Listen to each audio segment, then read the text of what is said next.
Hi viewers, எல்லோருக்கும் வணக்கம். இன்னைக்கு சுற்றும் விழி சுடரே நாடகத்திலிருந்து ஒரு சின்ன பார்வைக்கு வெற்றி சுடர் வீட்டுக்கு வந்திருக்கிறாரு. சுடருடைய மாமி அவங்க மாமா வெளில வேலைக்கு போயிட்டு உள்ளே வரும்போது என்ன இவன் இருக்கான் அப்படின்ட்டு பார்த்துட்ருக்காரு.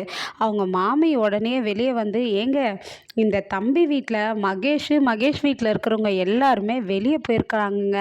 அவங்க வரத்துக்கு 4 நாள் ஆகுமா. அதனால் அது வரையும் இந்த தம்பியை நம்ம வீட்லேயே தங்கிக்க சொல்லிட்டாங்க அப்படின்ட்டு சொல்கிறாங்க சுடருடைய மாமி.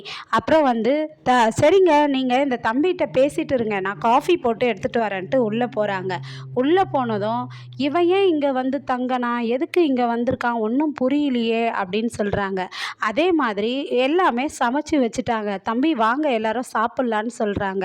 உடனே அவங்க அண்ணி அபிகிட்ட போயிட்டு அந்த தம்பி இருக்கிற வரையும் எல்லாருமே ஒன்றா இருக்கிற மாதிரி நடந்துக்கலாம், யாரும் மூஞ்ச தூக்கிலாம் வச்சுக்க வேண்டாம், எதனா நினச்சிப்பாரு அந்த தம்பி அப்படின்ட்டு அபிகிட்ட சொல்கிறாங்க.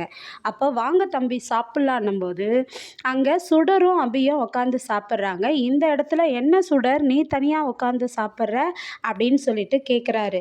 உடனே எல்லாரும் ஒன்றா உட்காந்து சாப்பிட்லாமே வாங்க அபி அப்படின்னு அவங்க அண்ணி சொல்லவோ எல்லாரும் கும்பலாக உட்காந்து சாப்பிட்றாங்க.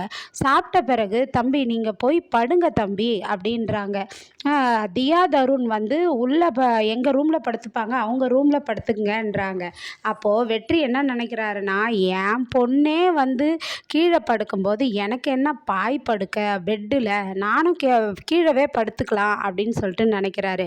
ஆனால் வெற்றியை அவங்க அண்ணன் வெளியில் கூப்பிட்டு போய் என்ன பேசுகிறாருன்னா, எதுக்குடா இங்கே வந்த, என்னத்துக்குடா ஒரு பிளானோட வந்த அப்படின்னு சொல்லி கேட்குறாரு. நான் என் பொண்ணு கூட இருக்கணும்னு நினச்சி வந்தேன் அப்படின்றாரு. என்ன சும்மா பொண்ணுன்னு பேசுகிற, அபிதாண்டா அவளை பெற்று வளர்த்தா அப்படின்னு சொல்லி திட்டுறாரு. என் தங்கச்சிக்கு பழகி துரோகம் பண்ணி கல்யாணம் பண்ணி துரோகம் பண்ணி ஜெயிலுக்கு அமிச்ச பாவத்துக்கு தான் நீ இது மாதிரி அனுபவிக்கிற, நீ தனியாகவே கடை அப்படின்றாரு. அப்போ வெற்றி என்ன சொல்கிறான்னா, அபி 10 வருஷமாக எனக்கு ஒரு பொண்ணு பிறந்திருக்கான்னு சொல்லாமலேயே ஜெயிலையே வச்சு வளர்த்துருக்கா, அது பாவம் இல்லையா, அவள் செய்த பாவத்தை விட எந்த எவ்வளோ மேலு, முதல்ல அவங்க அபியை போய் கேட்டுட்டு என்ன கேளு அப்படின்னு சொல்லிட்டு சொல்கிறாரு. அதுக்கப்புறமா எல்லாரும் சாப்பிட்டு முடித்து தூங்கும்போது வெற்றி என்ன பண்ணுறாரு, திண்ணையில் போய் நல்லா பாயை போட்டு படுத்து தூங்குறாரு. அப்போ அபி அவரை தண்ணி ஊற்றி நிம்மதியாக தூங்குறியா அப்படின்னு சொல்லிட்டு தண்ணி ஊற்றி எழுப்பி நீ எதுக்கு இது மாதிரி இங்கே தங்கன அப்படின்னு சொல்லி கேட்குறாரு.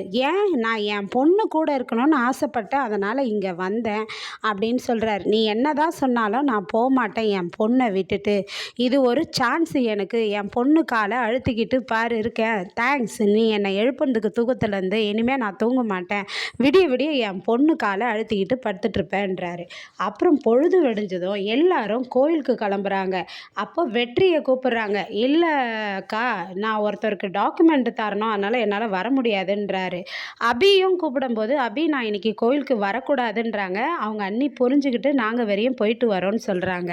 அப்புறம் இந்த வெற்றி என்ன யோசிக்கிறாருன்னா, அபி கிட்ட அன்றைக்கி 10 வருஷத்துக்கு முன்னாடி பார்வதி அக்கா கொலை பண்ண அன்றைக்கி வேறு யாராவது வீட்டுக்கு வந்தாங்களான்னு எப்படி கேட்குறது, எப்படியாச்சும் கேட்டு தெரிஞ்சுக்கணுமேனு போய் மெதுவாக உக்காந்து காய்கறியை நானும் வெட்டுறேன், என் பொண்ணும் தானே சாப்பிட்றா, அதனால் நானும் சமைக்கிறேன், நைஸாக பேச்சு கொடுக்கறதுக்காக உக்காடுறாரு.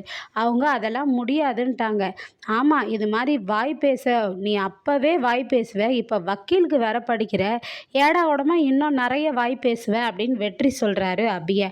அபி என்ன சொல்கிறாங்க, ஆமாம் 10 வருஷமாக ஒரு நாளாவது ஜெயிலில் உக்காந்துக்குன்னு அந்த ஜெயில் சோறு தின்னுப்பாரு, அப்போ வர வழியில் வரும் வார்த்தைங்க, வாய் பேசுகிற வார்த்தைங்க அப்படின்னு சொல்லிட்டு எழுந்து போகிறாங்கங்க. நாளைக்கு அபியும் வெற்றியும் இதை பற்றி டிஸ்கஸ் பண்ணுவாங்களா பண்ண மாட்டாங்களான்ற கதையை தொடர்ந்து பார்ப்போம். நன்றி, அதுவரையும் காத்திருப்போம். பை.